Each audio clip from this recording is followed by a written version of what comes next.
So being able to teach different people, different communities of people, the same recipe is really tremendous as well. So I take incredible pride in being able to turn people on to food, again, in my parents' honor, but knowing that we're making such an impact on such a diverse group of clients.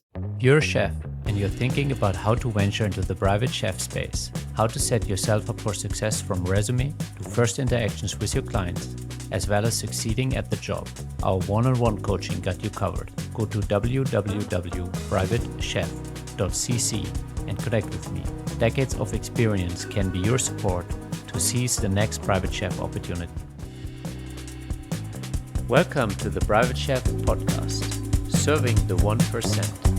I'm your host, Hennche, and on our show we speak to the best chefs, how they honed in on their skills to excel in the industry, and what it takes to work as a private chef for some of the most exclusive clients in the world.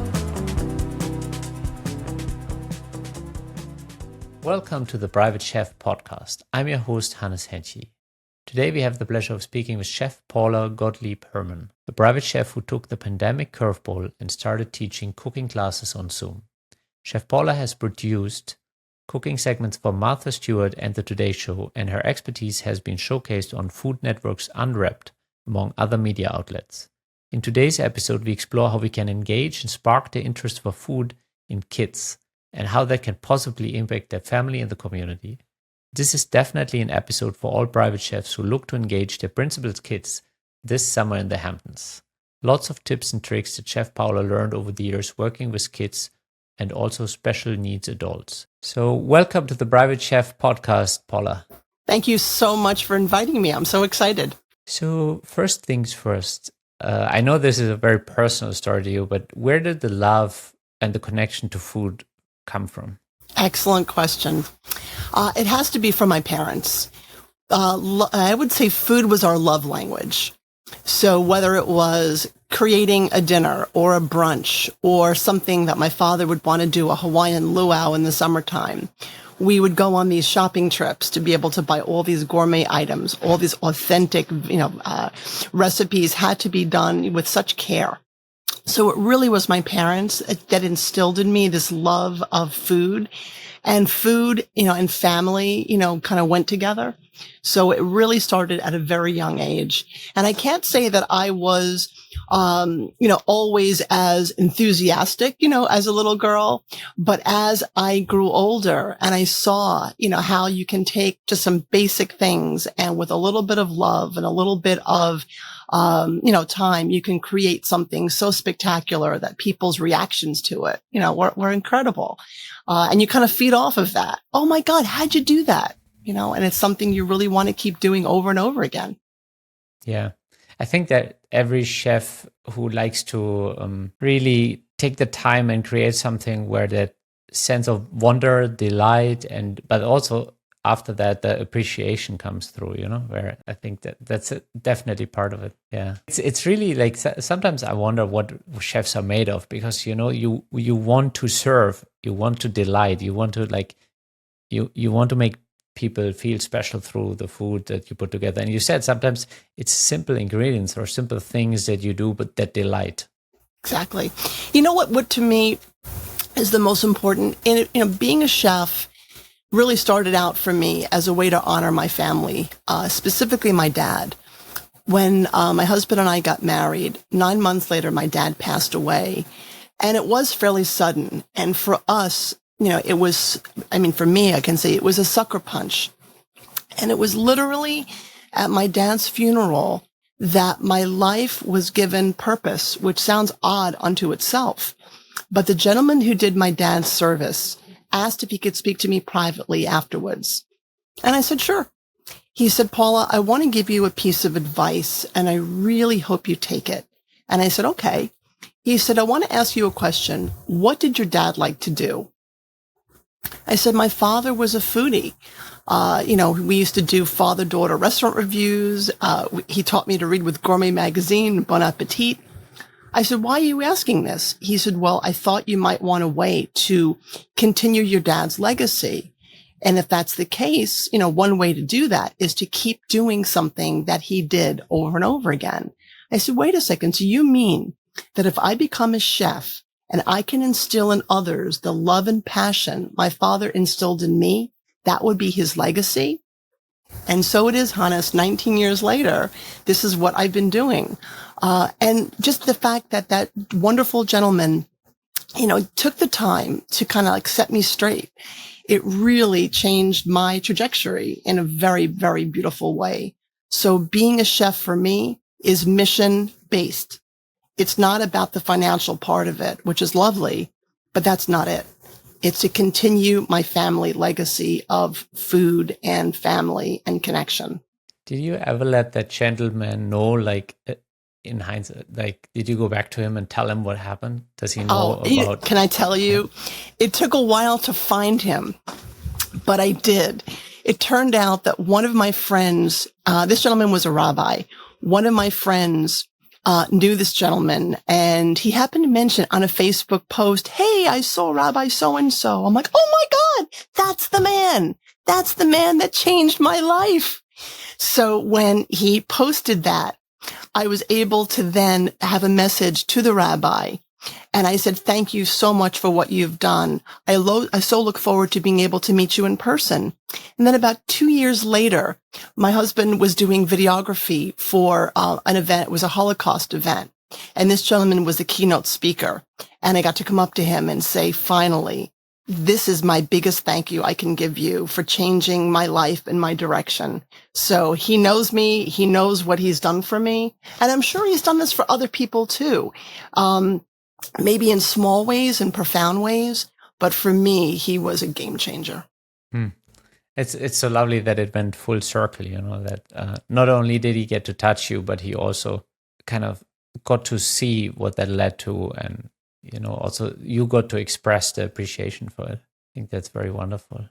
Thank you. So then how did your career unfold? How did you go into what you're doing right now? I know you love to work with children, which I think is something that's amazing. And actually, sometimes it's challenging for chefs to work with children. For sure. And in the private households, it often is part of it. So, yeah. So I would say this. My dad passed in 2002. We were then taking care of my mom, making sure she was, doing as well as she could. And then in 2005, we lost her. And at that point, I started taking cooking classes, and my husband, as a holiday gift, bought me my first chef coat, which was really special. So little by little, I had to formulate what was the group that I really wanted to cook with, and children was my first target audience.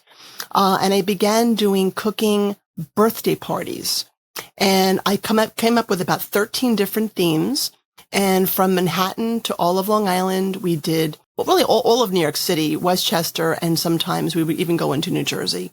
And it was about 7 years that we did these amazing pizza making and tea parties and retro parties and Mexican taco parties. And it was fabulous.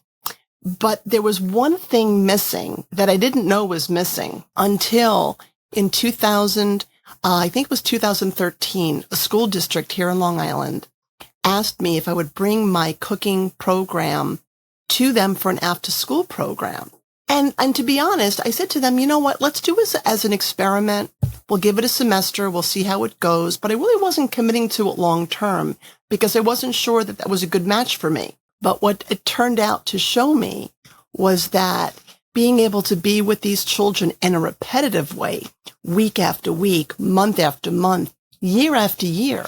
I had kids who were with me from kindergarten to 4th grade, seeing them with their siblings, getting to know their parents. That level of repetition made everything incredible because I could see the imprint on what Chef Paula was doing for these kids. These are kids who didn't like tomatoes and black beans and Brussels sprouts and asparagus, but all of a sudden, when I said it was something that was worthy of trying, they did that. Their buy-in was huge. So now I can see what my connection to them meant to them and to their families. My parents would say to me, "How do you get my kids to eat these things? They don't eat them for me, but they do for Chef Paula." And that is something I'm so grateful for. So what's the magic sauce there? Because, there's something that as private chefs, often we have the kids there, and it takes a certain patience and empathy to really stick with them and not get like, because we do have to serve dinner eventually, and then you wanna be kind to them and you want to teach them, but then they're kids. How do you make the kids eat something that the parents never achieve? Like, again, another good question. There's a mistake that a lot of parents make by not engaging the child in the activity. Serving Junior a bowl of food or a dish that they had no connection to. They didn't buy the food. They didn't wash the food. They didn't prep the food. So by just giving them the food, there's no connection. But I am saying, hey guys, help me wash it. Help me peel it. Help me cut it. And everything they're touching, there's a connection to, and they're a lot more likely to eat it that way. So I tell parents, go to the farmer's market in the summertime. We live here in Long Island. There's plenty of that opportunity. Go to the supermarket. Go to the produce aisle. I tell the children, if you guys are able to read, which most of them can read quite well, I said, go and see a recipe that looks so interesting to you and bring it to your parents. You be the lead, on that particular dish. And it's just something that just connects the family. And when I was a kid, dinner time was not something, we didn't have devices. We didn't have distractions. We had the three of us. It was a very small nuclear unit until my husband became the fourth musketeer. But dinner was so important as a time to connect, to eat a beautiful meal that my mom had produced for us. And I have to tell you, we've lost that to a great degree. I think families, there's just so much going on. It's difficult to be able to kind of gear down. But if we could do that at least one meal a day and keep ourselves connected to our children, that is pretty important, I think. Yeah, I agree. And we do make a point on, and I guess in hindsight, I'm very thankful that this is how I grew up, that there was a lot going on, but we did try to stick to at least one meal together. We try to make a point of sitting down together, and we still, like when we go home, there is a point. It's like everybody tries to have dinner together. Yeah. Without distractions, not in front of the TV. I think if you grew up in Europe, that is something that we as Americans have lost a great deal of. And that is something that I try to instill in the kids. I also work with special needs adults, that family time is really, really important. And people are always busy and there's always an excuse why you can do something else. But focusing on that meal and what we did that day and sharing is priceless. Mm-hmm. So when you send the kids to kind of lead on the meal, what kind of veggies do they like to pick? Are they going for the greens that they usually don't eat? Or so broccoli, is definitely a big one. They've gotten to really love spinach. I will tell you, asparagus was a hard sell initially. I remember May happens to be National Asparagus Month, and the very, very first time I ever gave these kids asparagus, I mean, the squeals of like horror. You think they were a bowl of snakes, but the kids are like freaked out. I said, guys, just trust me. We're going to take some Parmesan cheese, some olive oil, some lemon juice. You guys are going to squeeze it. We're going to do some lemon zest and garlic. You're going to see it's going to be delicious. And there's nothing more beautiful to me at the end of a cooking session when a kid comes up to me and can articulate, you know what, Chef Paula, I didn't think I was going to like that, but that's delicious. And when I hear that, it's like, yes, they broke through that little situation of, I don't think I'm going to like it, to the other side of it, which was, I like it. And the best compliment as a chef that I can ever get is not just that I liked it, the fact that I'm teaching them to make it at home.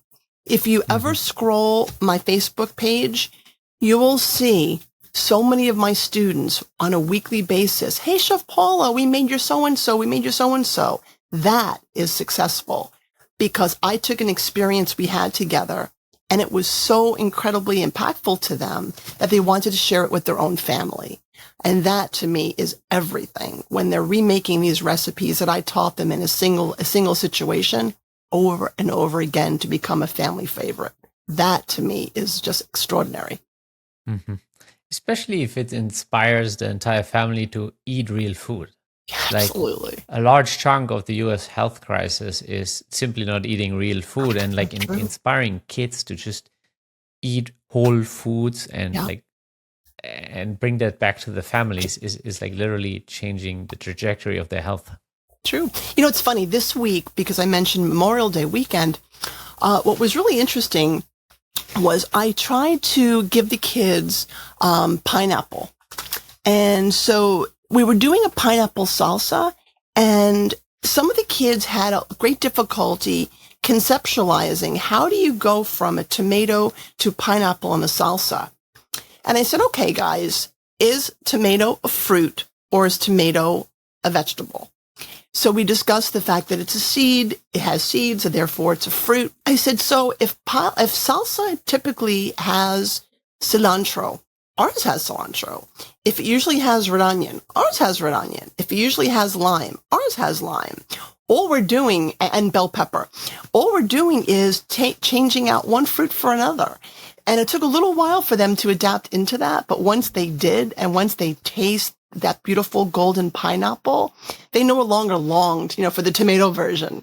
But you have to, again, show them. And it's all of the senses. It's not just your sense of taste, but it's the visual. And I keep telling them, guys, have you ever heard the terms, you eat, you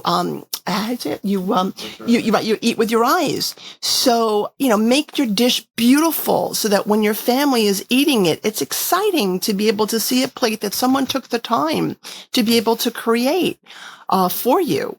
And the fact that I have a legion of children as little as kindergarten kids and usually up to fourth grade, who are constantly asking questions and very, very, really engaged, that's incredible. Because these are the kind of kids that eventually, will be cooking for themselves and heading to college. And maybe they'll be the ones that everyone flocks to because they know how to cook.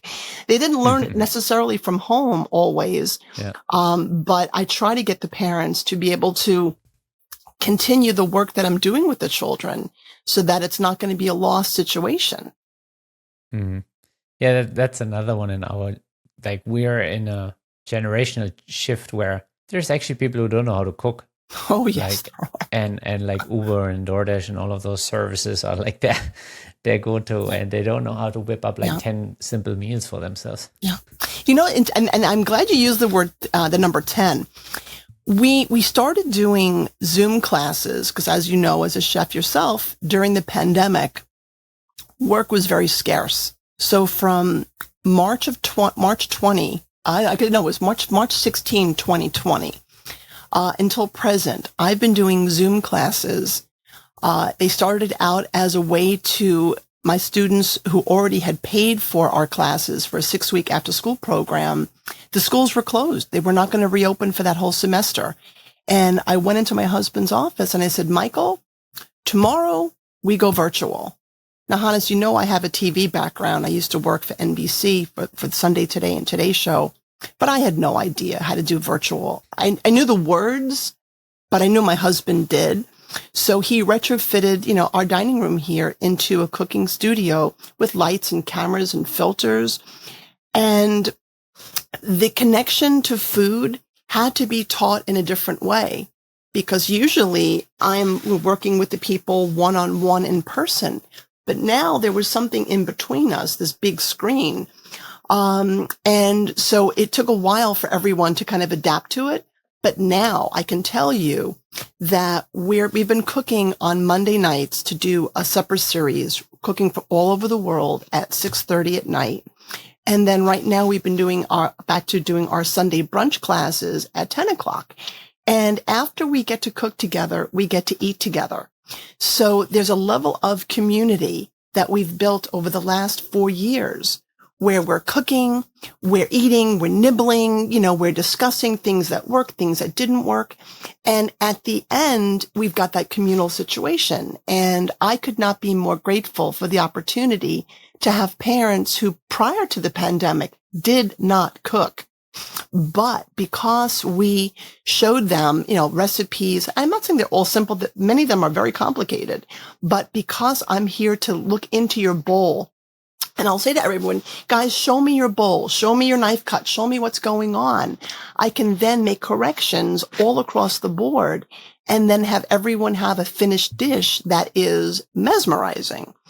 Mm-hmm. Yeah. And the thing is, unlike when I worked on the Sunday Today or the Today Show, I don't do swap outs. Everything is done in real time. So that's really fantastic that in 90 minutes, we create this wonderful dish from different places all over the world, places that during the pandemic we could not travel to. I built, a grandparents initiative where grandparents and grandkids couldn't come together in person, but they could through Zoom. So we've become a bridge for that as well. And I have moms who will say to me, thank God, every Monday night, I have no worry about what I'm making. Chef Paula makes a decision. All I have to just do is get the ingredients. And 4 years later, we're still doing it. Very nice. And it's also beautiful to see how I think one of the biggest gaps in why people don't like to cook is because there's too much effort for the result and because they don't have the skill set. Yeah. And if you take away that fear that it will be unedible at the end, or that it just doesn't Sure. it doesn't look like it's worth the effort that they went through. And you know what? If you take a recipe and don't have the guidance that I can give you in real time, you might have a success or you might not. But I have tips and tricks and things that I can do to help people along that a plain piece of paper is not going to give you. And I said, even if you're watching Food Network, there's no one talking back at you saying, your knife cuts are too big. You didn't roll that tight enough. Yeah. That's the difference between me and watching a video or, seeing a recipe, on a piece of paper. Yeah. And now recipes are everywhere. It's like you have YouTube, recipe books, you have entire podcast segments and stuff, but sure. It still doesn't take away that I'm like, what if I screw it up? What if I don't cut it right? What if I caramelize it wrong? What if I have the heat wrong? What if it doesn't come together properly? But can I tell you, I tell my students, even if we make mistakes, we learn from them. There's still value in that one experience, which just didn't go well now, but I guarantee that mistake will not be made a second time. So there's value in learning to do something in a different way. First time, not as successful, but the second time, it should be way more successful. I think especially for the kids, that in itself is the lesson. It's like, it's not about the perfect outcome right away. No. It's about learning and reiterating. And then exactly. if you embrace that growth curve rather than trying to just achieve perfect, that will be a lot more valuable in the long term, because if you embrace the learning. I was going to say that currently I'm working with a lot of special needs adults, and the pride that I take in being able to lead them into making good, choices food-wise, being able to become more self-sufficient and independent. It's a little different with kids. They have years to go before that happens. But what about someone who's over the age of 21, no longer in the school system, and they've not yet moved out of their home? It's a really wonderful experience to take them and really help them along to become much more self-sufficient. And to me, there's nothing better than with self-care than learning how to cook for yourself and to make good choices. I have some students on the extreme side that prior to me for nearly 40 years, one gentleman in particular, only ate grilled cheese and mac and cheese. And he took a Zoom class with me, and some switch just got flipped. And now 4 years later, he's eating fish and chicken and turkey and plant-based eating, sriracha, jalapeno, the hotter the better. And it was because something just opened up a portal. And let me tell you, the gratitude that I feel for being that conduit to open that up for him is immense. So. Yeah.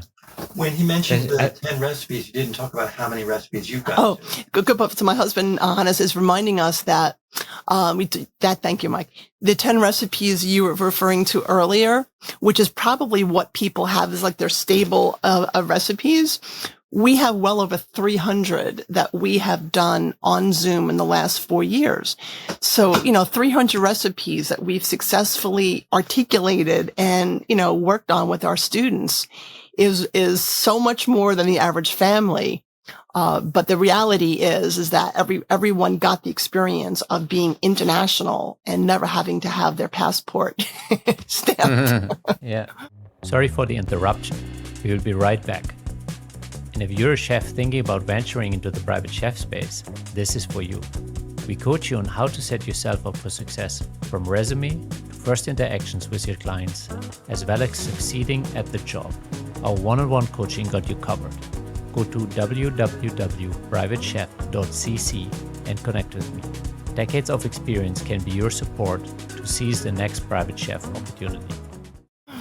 300 recipes, almost more than most professional chefs can call up on in an instant scenario where you throw them into the kitchen. Woohoo! Love it. So that is a very well diversified experience for everybody in it. Thank you. So what are some of the favorite cuisines that you like to explore, maybe especially with the kids? So? Well, with the kids, I'm probably doing a lot of Italian, also Mexican, Greek, Chinese, and that's probably it with them. It's definitely comfort foods. I love being able to share with people how to make pasta from scratch. We've been making ricotta gnocchi. I've been making also bagels with them from scratch, and we've made pierogi from scratch. So it's really nice to be able to work with our hands. And there's just nothing more beautiful than seeing a recipe from start to finish. I grew up, my mom, served me, Kraft macaroni and cheese on occasion. And I loved it. But my mac and cheese has broccoli in it. My mac and cheese has multiple cheeses in it. My mac and cheese has a panko breadcrumb topping on it. So I have kids who, yes, they're eating lots of cheese, but they're also eating broccoli. And they've got this wonderful, panko crumb topping. So we're elevating their taste buds way beyond even their years would even assume you could even do it. And the street credibility that I have developed with these kids over time is pretty tremendous. So if Chef Paula says it's good, many of them will buy into that and at least try it. And I say to them, guys, listen, you don't need to love my food every single time. I'd love you to, but it's not necessary. But you need to walk out of that door having at least tried one bite so that from the time that you wash my fruit and cut my fruit and now it had a little sample, what everyone else was experiencing. So Michael is also, giving me a little cue that we do something at the end of the month in our classes called Fan Favorite. And, because I've developed 300 of these lessons and then some, the thing is, I'm always going to be developing more and more and more. But what happens when there are recipes that you've loved so much? And if you don't get a chance to go back to it, you're just kind of like moving forward. So I give my students an opportunity on the last day of the month of my classes to vote on things you want to revisit. And it is wonderful because now I'm not setting the pace and the tone and the recipe. They are. They give me, let's say, 20 different ideas of what we've already done. We vote on it. They set the tone. And in terms of the buy-in, that's a huge thing when your students are deciding what they're going to be making. And that's something I started to, put together about a year ago. Yeah, I think it's, as you said, like whether it's from buying and deciding the recipe, buying the ingredients, actually washing it, touching. The more involved in the process, the more invested you get, and the more likely you are to try and appreciate it. And it's such a simple thing, and yet I have some parents who will say, I don't want my kitchen to be a mess. I just don't have time. They're just kind of missing the point that by being able to show good skills, I know children who are probably children of, even if it's in a Chinese restaurant, these 3-year-olds have the most amazing knife skills because the parents weren't fearful of showing them how to do it. So part of it is fear. And to me, being able to show a child, let me give you an example. I would do the tea parties and I would have real bone china. And in fact, I have some of my china right behind me. So I would have parents saying, are you nuts? You're going to give my kid china cups and saucers? They're going to break. I said, no, they're not going to break. We're going to teach them what it is to be able to drink the teacup with the teacup and the saucer and be gentle. Children can do that if you give them guidelines, if you give them some structure. I think in all the years that I did tea parties, Hannes, I think one cup broke, and it was because I broke it in terms of transit. So you need to be able to teach kids. They get it. But parents are just, again, there's a lot of moving parts, to keeping a family going and, complicating one more thing, on the schedule. Some parents are not as easily able to do. But at least 1 hour a week, I can do it with the kids. And what you mentioned there with the knife too, is like I've actually been in that situation where I was teaching the kids of the house some cooking or something, and I would give them not even a big knife, but then the mom would walk in like, freak. oh my God.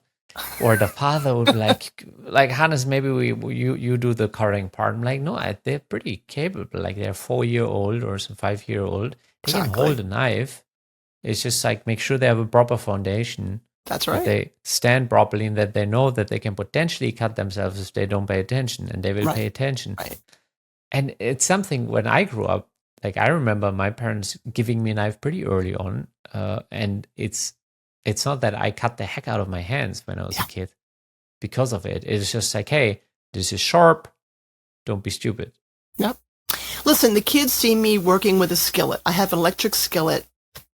Normally, unlike a private chef who's in a home, I'm mobile. So I'm in an art class, or I'm in a music room. I'm in places that, are not ideal for cooking in that way.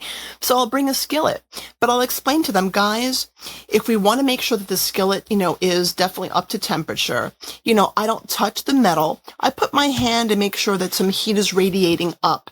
I said, you guys, you can get burned. I said, chefs get burned, chefs get cut, but the goal is to minimize that occurrence. And one of those ways is to really be very focused on what you're doing and not to be distracted. And kids, of course, get distracted. So, but they understand that all of us get burned and cut, and we want to minimize that from happening. Yeah. And I think that the art is also engaging them while they're focused and allowing them to walk away when you see that winding off. Like I feel like if a child is actually checked out, it's very hard to kind of refocus them and engage them.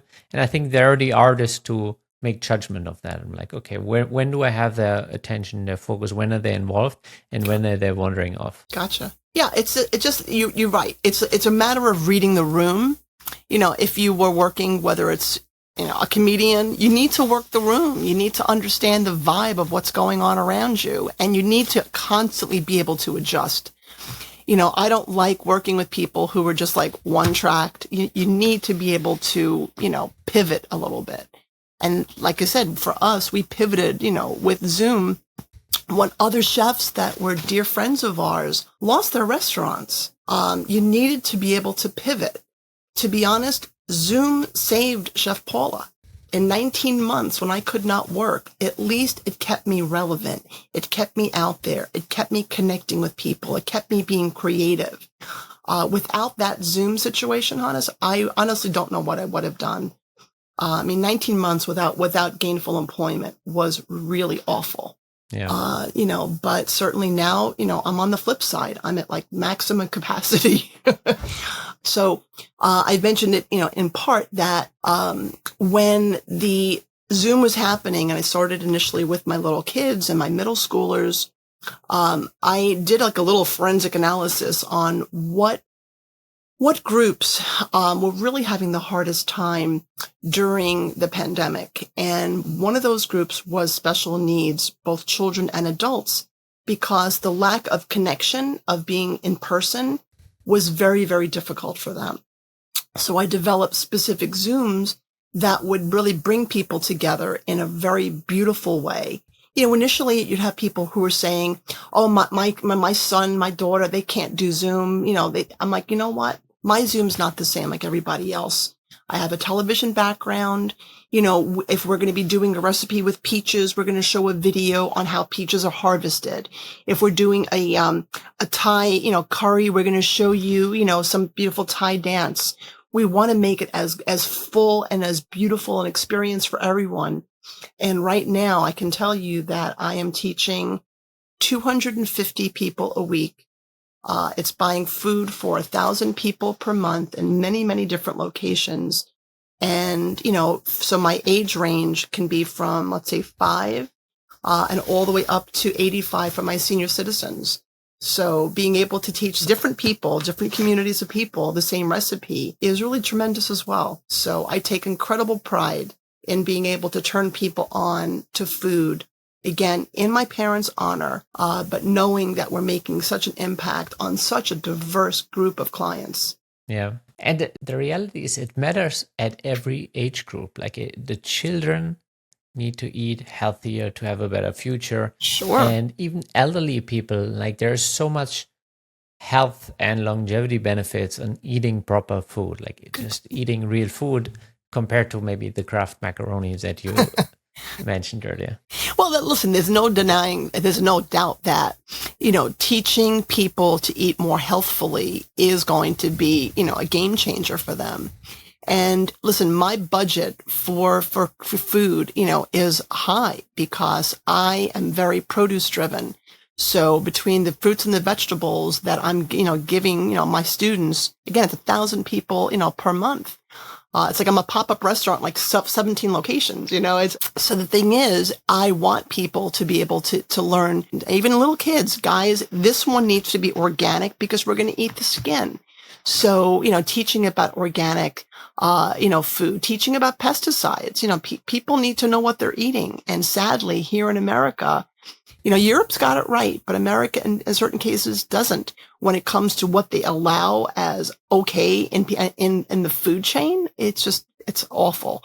So if I can, be a little ambassador to knowing what you're putting in your mouth, then I will do everything I can. I can't make the decision for the mom or the dad who's making those choices at the supermarket. But if maybe Junior will pop up and say, hey, Mom, if we're eating the skin, Chef Paula says we have to go organic, if that'll help, God bless. But it's also challenging. Sometimes it comes down to price. You stand there and let's say we're looking at blueberries and you're literally between $4 and $8. I know. And the interesting thing is even for some of the ultra high net worth individuals, they were like, we don't care for organic, just it needs to be good, but right. if you save $4 on the blueberries and buy those, I'm like, really, your house is worth $30 million and you don't want to compound on the health benefits of these ingredients? So let me ask you, how do you handle it? If they say, I want regular, what do you do? See, if that is their specific request, I always come from, I will buy the best product that's as natural or regenerative or organic and available as possible. And then if they dial me back on the quality and the price, then so be it. Right. But I usually given the clients we work for, I try to work cost effective, but with the best stuff out there. Fair enough. And then I see how are they dialing in, and some are very cost conscious and others don't care. There's unlimited budget, and then I'll make sure to buy the best, just the best possible that I can get. And that goes as far as having a garden with a gardener, and we are able to actually grow some of our own food, which also comes with a lot of engagement from the kids on the property, because definitely you can go out with them and pick the strawberries, or you can go out with them and cut the lettuce. And they're still not too crazy about the lettuce because it is a bit more bitter than the lettuce you will maybe buy, and they're 3 to 5 years old, and they're not crazy about bitter lettuce. I love that, by the way, to be able to go into the garden and be able to, harvest what you grew. It's huge. Yeah, and I think especially when it comes to kids, there is a different level of engagement. Like, at least they don't need to do the work, but they get their hands in the dirt occasionally, which is healthy for them and their system. And then they learn that there is a food chain, and it's like, because sometimes people, especially in New York, maybe they're so remote from where food comes from. It's true. Like they have no idea how the supply chain could potentially work, and that their organic monoculture vegetables have been sitting on the truck for 1 week coming over from California, you know? Yeah. That there are these illusions that the fish that they buy is actually caught in the morning. Like, no, this fish might also be 6 days old already. Right. It's true. I have an event that we created, again, here in Long Island called Fun on the Farm Day. And with that concept in mind of bringing families out to the North Fork. And there is a beautiful farm called Wickham's Fruit Farm. And they're out in Cutchogue. And what I love is that we were able to pick a certain time of the year. And usually it was July when it was really beautiful blueberry season. And I would have the kids and I and the families picking blueberries. And then after we picked blueberries, they would get to keep their blueberries that they picked. And then I would show them with the blueberries I purchased how to make jam. And there you go. Yeah, I'm just pulling up the There farm. you go, exactly. So Wickham's Fruit Farm allowed us the privilege of coming to their farm, and we would pick blueberries. Then they had this tented area, and I would have blueberry jam apparatus made so that available to them. So we had our little jars, we had our pectin, we had, of course, sugar, we had some lemon zest, we had my microplane for the lemon zest, and we made jam on the spot. And it was so nice to go literally from picking the blueberries, washing the blueberries. We had these big buckets, and then you ended up with a jar of jam, or we ended up with some blueberry desserts. And then we took a farm tour on an old-fashioned, like a hay wagon, and we got to see the most beautiful, crops and the peconic right nearby, and it was wonderful. And then we would end our day at Catapano Goat Dairy, and we would actually get to milk a goat named Sugar, and we would see how goat cheese is made. It was just incredible. So being able to show these families, not just little kids, but we had all the way up to grandparents, that we have farms and we can actually touch stuff and you could make stuff and have such a great, really great summertime day. So I'm hoping to be able to bring that back, with the kind of schedule, my husband, Michael, and I have together of doing 16 classes a week. Adding, more, is definitely a little harder. But during the summertime, we're hoping to be able to have a little bit more time to do those kinds of initiatives. Yeah. And it's especially rewarding to be there in person. It's like another layer of connection that you can have and be there with the animals and the people. And then, also see them having those aha moments where, like cheese comes from an animal too. I'm like, okay, that's a connection that some of them might not even have. Like, yeah, it's an incredible thing. And it really is a full circle moment. And then when kids are going to a supermarket, seeing blueberries in a container, they'll get the concept that someone had to actually get those blueberries picked the way they did, and washed and prepped and ready to go to everyone's store. So it really is a spectacular situation of being full circle. There is a saying, it's like people don't know the value of things, they only know the price of it. And it's similar. Like if you only used to go to the supermarket, all you know is like, okay, blueberry jam is this much or so, but you have no idea the value of how many people have touched it before you were able to have it. And the same goes for a simple cup of coffee. It's like there's so many hundreds of people, if not thousands, involved to actually making that happen, from the person who picks it, roasts it. And that's before you even consider everything else that's involved in bringing it together. True. It's incredible.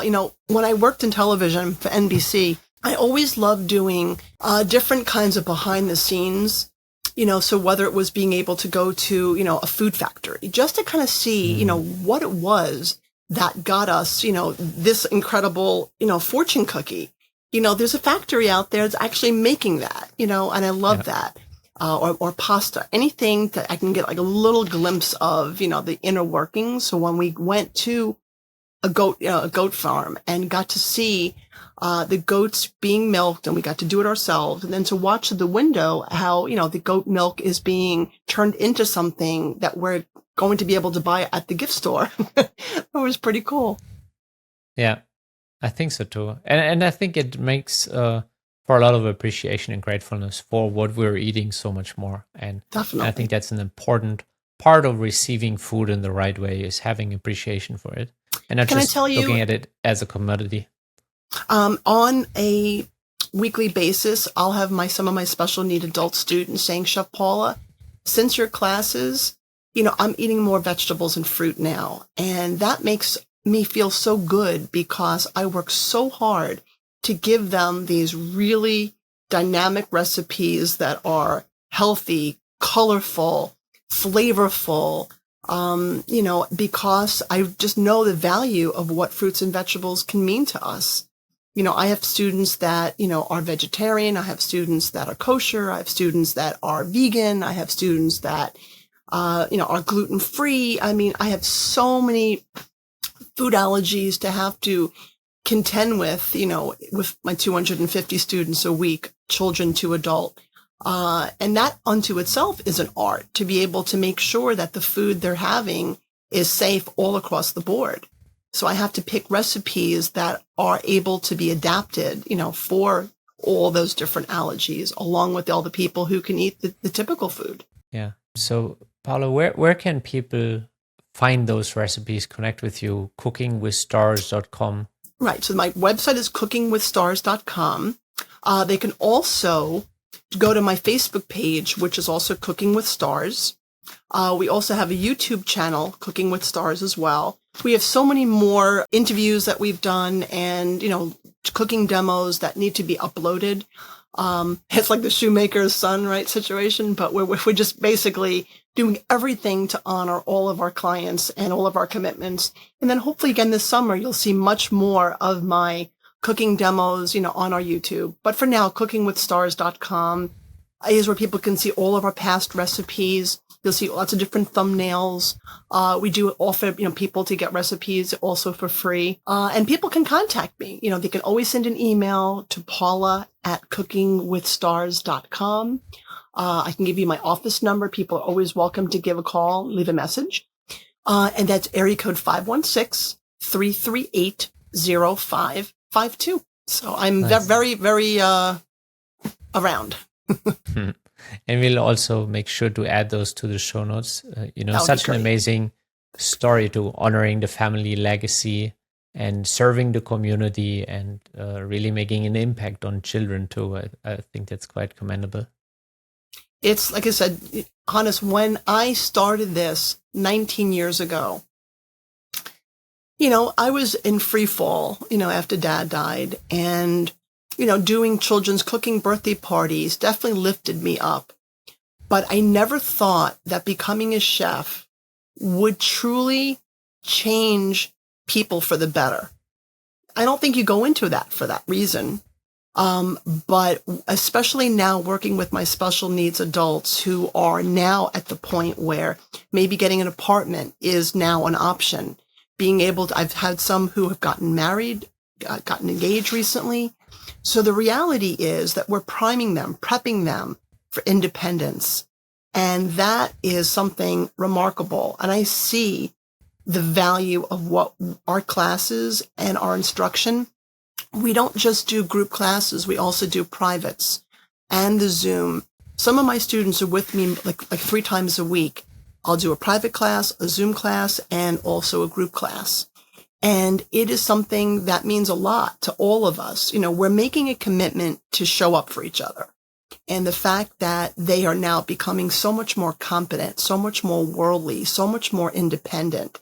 And that's because of my classes. It's very clear to me because I know the families now. I know where they started and I know where they are now. And I am just grateful. So Michael's also reminding me that when we put the name Cooking with Stars as a brand, my original background, was in television. And so part of it also has a media component where I may be invited to some kind of a food festival or something in which there's food that's being judged. And I will then I've been on occasion a food judge myself where I was able to taste all kinds of stuff, whether it was meatballs, I think was one of them. Other ones that I did, I actually went to all the different tastings, and I got to taste the chef food, from all over Long Island, which was a lot of fun as well.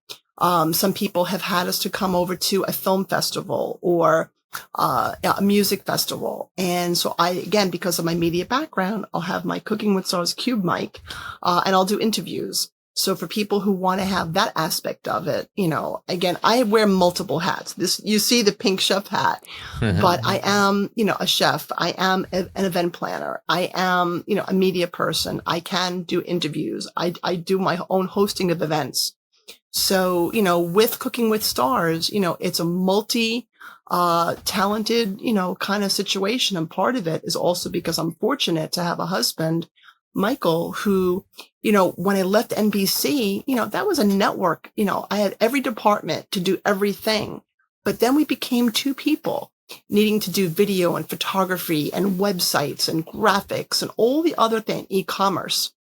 So Michael has enabled me to have all of that done, with his amazing hands. So Cooking with Stars definitely has a lot of moving parts to it. Awesome. Well, thank you so much for your time, Paula. Oh, thank and you, Mike. Hans. Thanks for making the time to be here with me and sharing your story. Thank you so much. It meant a lot to me that you reached out, and I look forward to being able to one day get to meet you in person. Maybe we'll get to cook together. Or better yet, teach me to garden. Well, I'm usually not the gardener. I'm just a fortunate one who gets to tell the gardener, I would like to have some of this. And all right, well, bring me along, so I'll get some of that too. Thank you for joining us at the Private Chef podcast. If you know any highly skilled chefs that want to take their life to the next level, make sure to share this podcast with them. And if you enjoyed this episode, click subscribe and check out our upcoming episodes. Thank you for listening.